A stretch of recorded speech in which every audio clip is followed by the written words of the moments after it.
El segundo programa en Ingeniería de Sistemas fue creado por la Universidad Distrital. Ah, mire usted.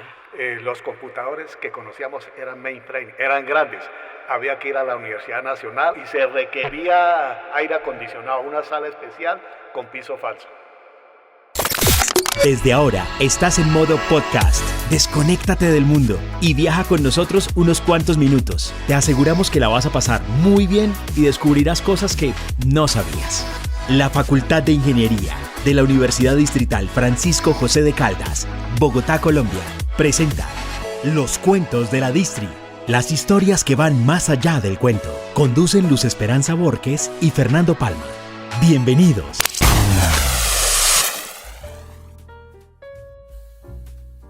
Informaniáticos, Luz Esperanza Borges, decana de la Facultad de Ingeniería de la Universidad Distrital, y quien les habla, Fernando Palma, su amigo periodista y conductor. Y usted tiene hoy una persona para conversar, pero es que es de un nivel... Este podcast va a durar 3 horas.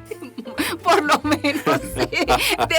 De verdad, el profe que nos acompaña hoy tiene una gran historia en la facultad. Nos ha ayudado a construir la facultad, a desarrollar programas, a posicionar la facultad en donde está, y mejor aún, ha ayudado a proyectar a muchos colegas. Ah, qué bien. Sí, entonces desde estudiantes, empieza desde estudiante, entonces él los va viendo crecer y los proyecta al mundo. Wow. De verdad. Informaniáticos, decana Luz Esperanza, ¿cómo le parece? ¿Le suena chévere, no? Me encanta el nombre. Sí, está Me bueno. encanta el nombre, sobre todo porque muestra una de las grandes líneas fortalezas de la Facultad de Ingeniería. Estoy aquí con un experto en informática con amplia trayectoria académica. El profesor que nos acompaña el día de hoy tiene un doctorado en Ingeniería Informática de la Universidad Pontificia de Salamanca. Tiene título de máster en Informática de la Universidad Politécnica de Madrid de España. Cuenta adicionalmente con especialización en Mercadeo de la Universidad del Rosario y es graduado, obviamente, como ingeniero de sistemas de la Universidad Distrital. Estoy hablando aquí del profe Víctor Hugo Medina. Eso, por favor. Profe, ¿usted qué código es? 7320-198. 7320. Para quienes no saben qué significa el código, porque para nosotros en la universidad el código es clave, ¿cierto? No, el código significa el año de ingreso, el periodo o semestre y luego el consecutivo. O sea, el profe entró a la universidad en el año 73. ¡Caramba! O sea, yo no había nacido, les cuento. Bueno, muchas gracias. Primero que todo, un saludo para todos. Mis agradecimientos a la señora decana, a todo este equipo que me da la oportunidad de comentar anécdotas de lo que yo consideraría toda una vida en la Universidad Distrital. Entonces, yendo al tema de la infomanía, la tecnología, cuando yo empecé a estudiar en el año 73-20, los computadores que conocíamos eran mainframe, eran grandes. Había que ir a la Universidad Nacional, a una empresa que estaba aquí a 3 cuadras, 6, ya ese edificio no existe. Y por supuesto, PCs o equipos de sobremesa portátiles no había. ¿Cuántos años tenía usted en el 73? En el 73 tenía 18 años. A sus 18 años va y conoce un computador en Bogotá, en una universidad, la Nacional, dice En usted. la Nacional, sí. ¿Cómo es ese equipo? ¿Cómo es esa primera foto que usted tiene de ese computador? No, era algo impresionante ver toda esa cantidad de equipos, de impresoras que hoy ya no existen, grandes volúmenes, ¿cierto? Unidades de disco de un tamaño muy grande y la capacidad que si la comparamos hoy en día no es ni siquiera lo que puede tener una USB. O sea, una computadora del año 73 era como entrar a ver una máquina gigante lavadora, una cosa así, una lavadora industrial, una cosa así. De acuerdo, y se requería aire acondicionado, una sala especial con piso falso. ¡Wow! Y el consumo de energía, y fuera de eso los equipos de aire acondicionado. La forma de cómo teníamos que darle las instrucciones a los equipos era a través de tarjetas perforadas. Era una gran cantidad, ¿sí? Porque fueron muchos los programas que tuvimos que hacer de práctica. Profesores soy muy reconocido que todavía viven y que comparten todas estas experiencias, pero realmente nunca tuvimos la visión de que esto fuese, digámoslo así, a minimizarse, ¿sí? Atomizarse, digamos, lo que iba a ser el procesamiento de datos. Y por supuesto, pues también pantallas no existían, o sea, no había un monitor para poder interactuar. Uno entregaba las tarjetas al mensajero o uno mismo las entregaba en ventanilla en la Universidad Nacional y ellos nos devolvían los listados impresos del programa con toda la cantidad de errores que podía tener. Wow. Esa era la forma de trabajar. O sea, tiempo después de que se corrió el programa se sabía si había quedado bien hecho o no. Claro, pasaba un tiempo para saber los resultados y a veces había lenguajes que eran un poco escandalosos en la generación de errores, como el caso del COBOL. Entonces eso era más la cantidad de errores que tenía que las instrucciones que habíamos dado. Pero nunca tuvimos acceso directamente a un computador, sino por visitas entre los semestres que hubo. No sé si usted logra imaginarse cómo sería una sala de estudiantes del año 73 de ingeniería de sistemas con todas esas limitaciones de herramientas que tenía la educación colombiana. Sí, pero sabes que yo me la imagino también como muy cohesionada socialmente. Me imagino que era un salón de clase con compañeros como muy de ambiente, muy sociales, muy integrados, me la imagino muy chévere, muy agradable, pese a las limitaciones tecnológicas que se pudieran tener en la educación en Colombia. Me la imagino como muy alegre también. Y a nivel de la infraestructura, profe, ¿cómo era la facultad? ¿Cómo era la facultad de ingeniería? ¿Dónde estaba? No, realmente nosotros iniciamos en la calle 40, en el edificio Suárez Copete, el que ya no existe, ¿cierto? Ya. Pero dado que estaban empezando a entrar más estudiantes, más compañeros, la infraestructura fue insuficiente, entonces la universidad lo que acogió fue irnos a sedes de los colegios distritales. Es así como tuvimos que ir a tomar clases a la sede de San Fernando, ¿sí?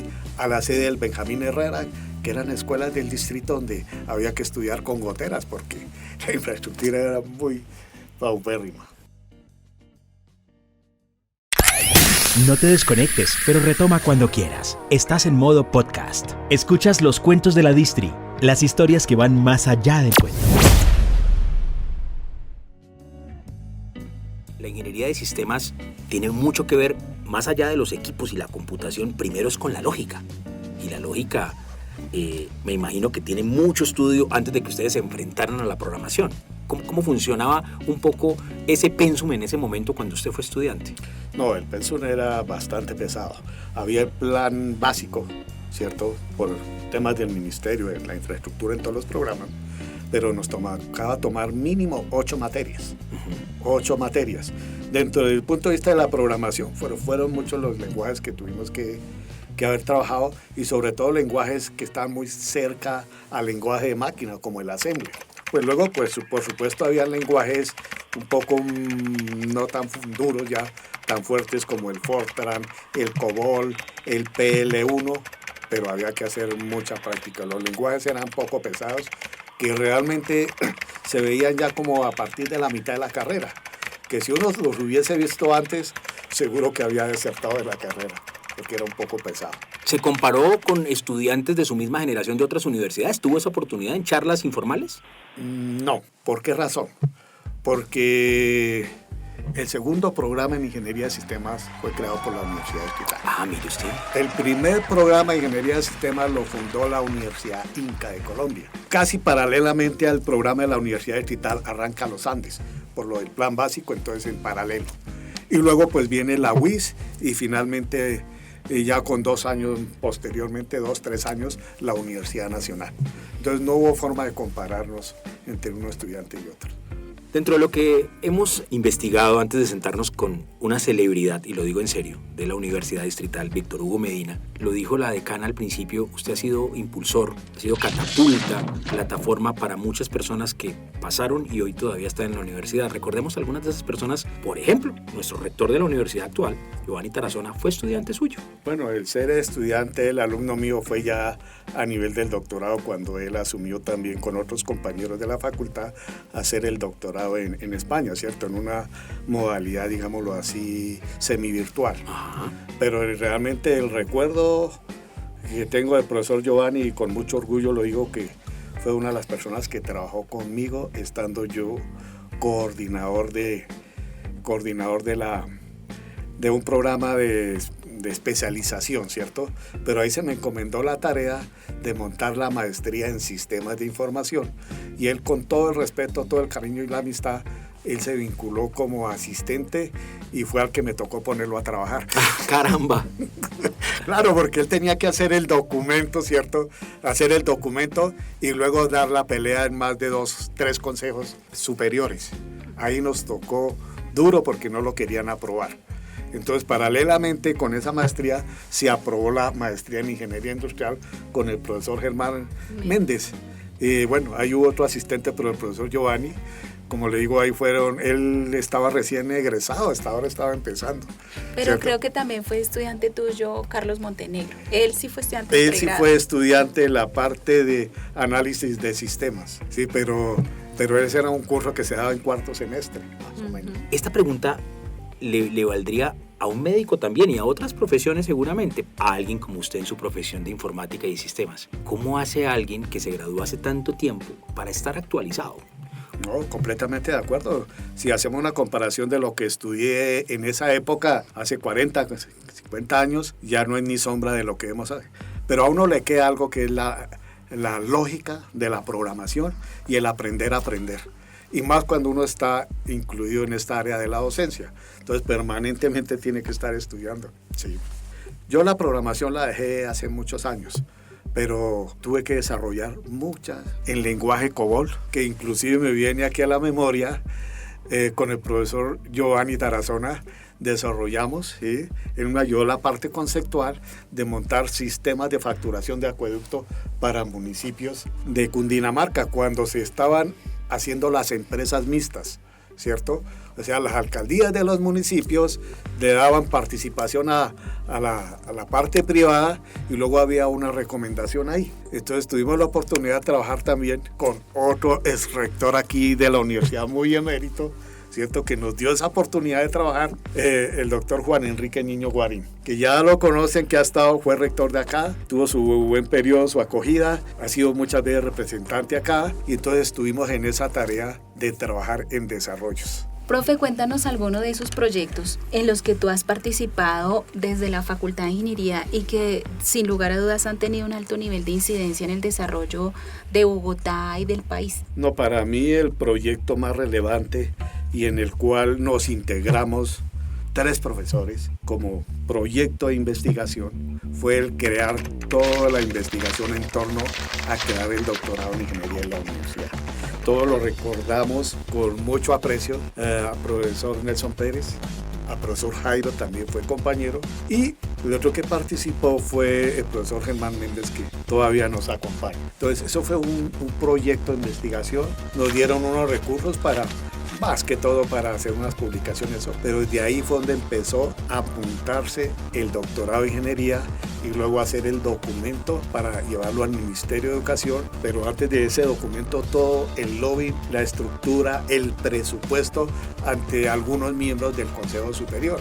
No era fácil. ¿Cuándo arranca, profe, la iniciativa? El montarlo aquí en la universidad data más o menos del año 2006, después de que se empieza a formar a los docentes en esta área o en este nivel de crear el doctorado. Es como se invita y algunos profesores acogieron el hacer esta modalidad semipresencial.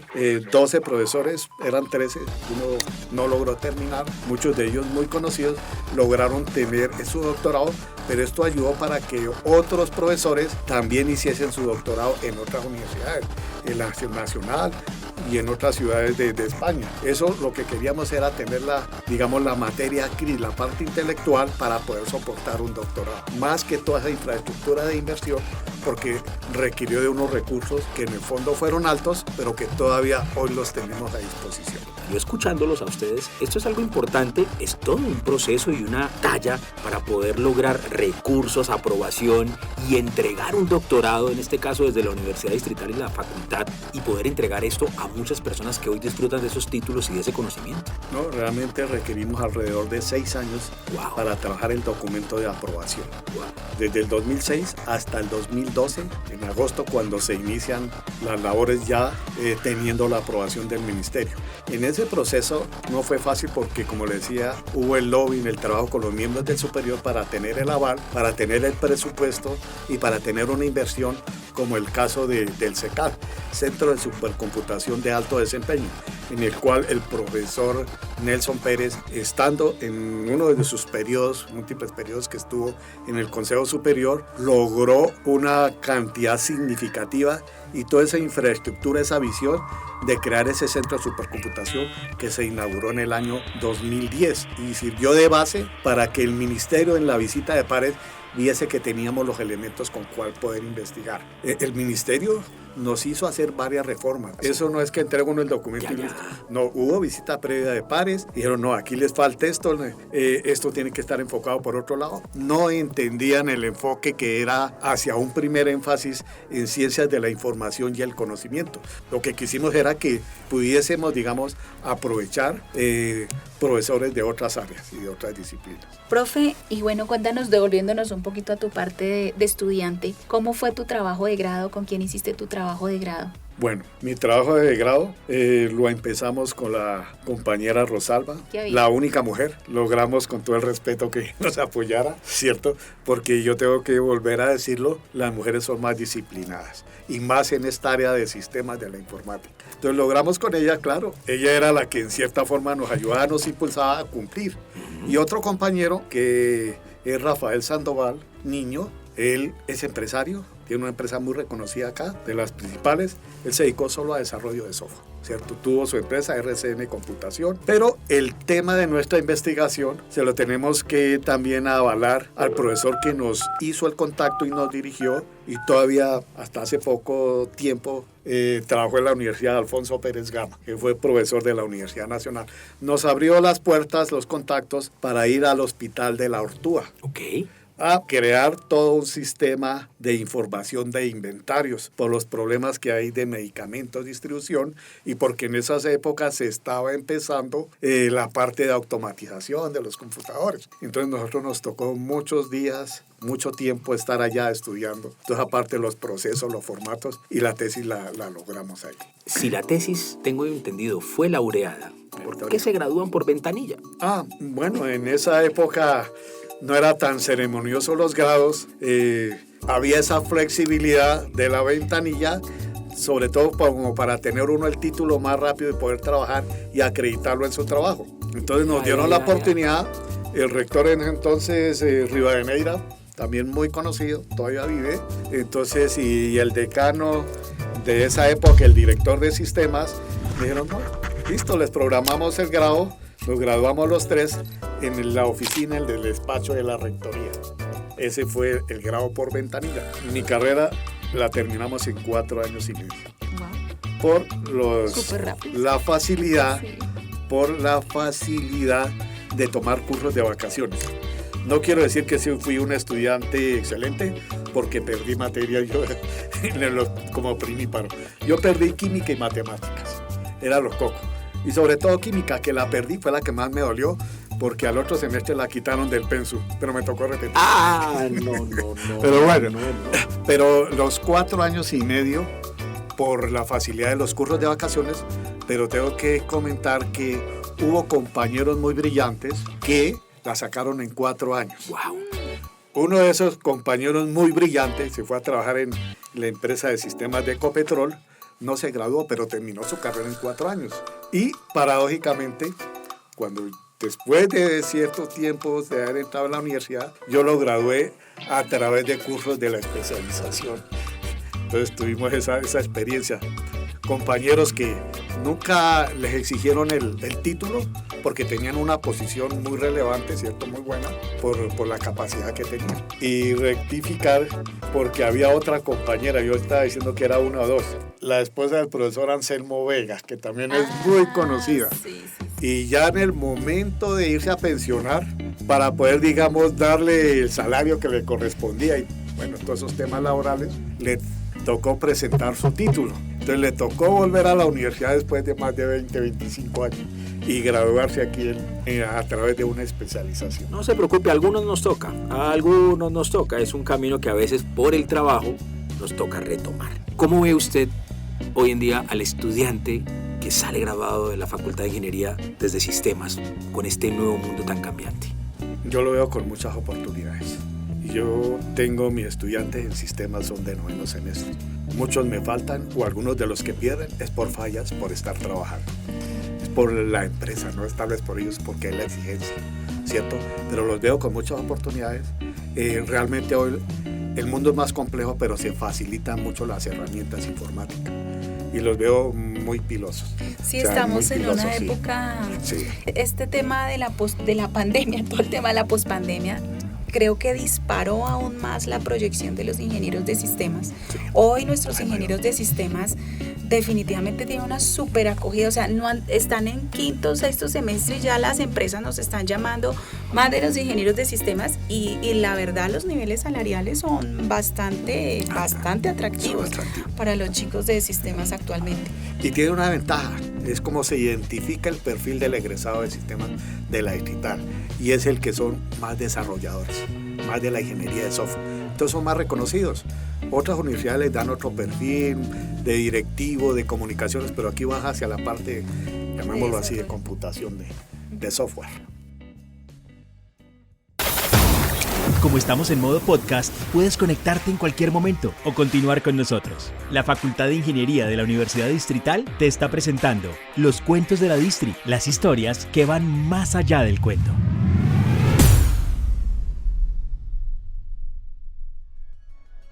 Antes de entrar a la Universidad Distrital, tuve la oportunidad de traer aquí una herramienta en la empresa en la cual yo trabajé estando en Madrid, en España, que eran herramientas CASE, Ingeniería de Software Asistida por Computador. En ese entonces se decía que estas herramientas iban a hacer desaparecer los desarrolladores o los programadores de software. Y eso no ocurrió. Por el contrario, antes le fortaleció y fue herramientas de apoyo. La inteligencia artificial no es nueva, yo la estudié cuando me fui a hacer la maestría, hace 25 años también, 25, 26 años, y hoy ha vuelto a retomarse. Lo que sucede es que esas temáticas, tal vez yo creo que hoy existen los medios y los mecanismos para que se puedan implementar tal vez más fácil o tal vez hay más aplicabilidad ahora. ¿Le gustó estar en los cuentos de la Distri? Fenomenal. Hay muchas cosas que hay que comentar y bueno, yo esperaba las 3 horas que nos dice. Es que pero bueno. Hablado, uno queda emocionado para seguir hablando. Sí. Son recuerdos que le vienen a uno y la verdad que recordar esas épocas es increíble. No, y conversarlo con usted, Víctor Hugo, es sensacional. Yo creo de acá en Luz Esperanza, y aquí haciendo un poco de spoiler para nuestra segunda temporada, Víctor Hugo va a ser un personaje importante. En la plena seguridad. En nuestra temporada de Inteligencia Distrital, ¿verdad? Ten la plena seguridad que el profe Víctor Hugo va a estar acá más adelante, ya hablándonos de aspectos técnicos, de avances en el desarrollo de la ingeniería, de todo. La fuerza del profe Víctor Hugo está en todo el tema de gestión del conocimiento, ¿cierto? Entonces, con plena seguridad vamos a estar con el profe Víctor Hugo más adelante. No sé si estamos terminando, pero yo sí quiero tener relevancia en lo que ha implicado el doctorado en el desarrollo de la universidad, la facultad, los profesores y los grupos de investigación. Si vamos a hacer una comparación más o menos de 15 años, digamos, la diferencia es abismal, como decía. Antes del doctorado, sí. Después del doctorado en ingeniería. Sí. Interesantísimo. Antes de eso, es interesante ver esas cifras y eso ha incidido en el ranking de la universidad. Tenemos que, como sea, y en el bienestar de todos, de toda la comunidad y de los mismos estudiantes, porque también hacen parte de toda nuestra comunidad universitaria.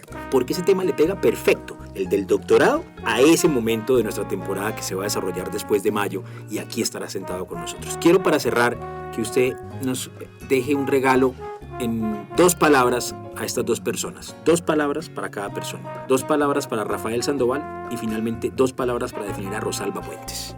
Excelentes compañeros de estudios de formación y excelentes profesionales. Me refiero a las empresas en las cuales estuvieron vinculados. Excelentes. Tanto que se pensionaron ya. Y la facilidad que uno tiene en la universidad, que puede quedarse más tiempo contribuyendo, y bueno, esa es la vida. Yo quiero finalizar que invitarlos también al trabajo que hace el profesor Reina, esa investigación documental, donde están las anécdotas, en las cuales algunas he podido contribuir, pero es que es mucho, ya lleva 2 volúmenes, ¿cierto? Donde nos cuenta toda esa historia de lo que vino sucediendo desde que se creó la universidad como tal. Invitarlos, que esos son documentos que son muy amenos y que vale la pena leerlos. Pues quiero contarle, profe, que estuvo en el capítulo 1 de los cuentos de la Distri. En el primer capítulo estuvo el profe Reina. Y seguramente va a volver, porque hay otras historias que todavía tenemos que recordar. Nos vemos en el próximo capítulo, sí señor. Muchas gracias, profe Víctor Hugo. Un placer que nos haya acompañado el día de hoy. Profesora, muchas gracias a usted por estas iniciativas y todo su impulso que nos viene dando desde la facultad. Muchas gracias. No, profe, con gusto. Valoramos mucho tu audiencia. Qué nota que hayas compartido con nosotros algo de tu tiempo en modo podcast. Todo este gran equipo de la Facultad de Ingeniería de la Universidad Distrital Francisco José de Caldas agradece mucho tu audiencia y te invita a escuchar el siguiente capítulo, Los Cuentos de la Distri, las historias que van más allá del cuento.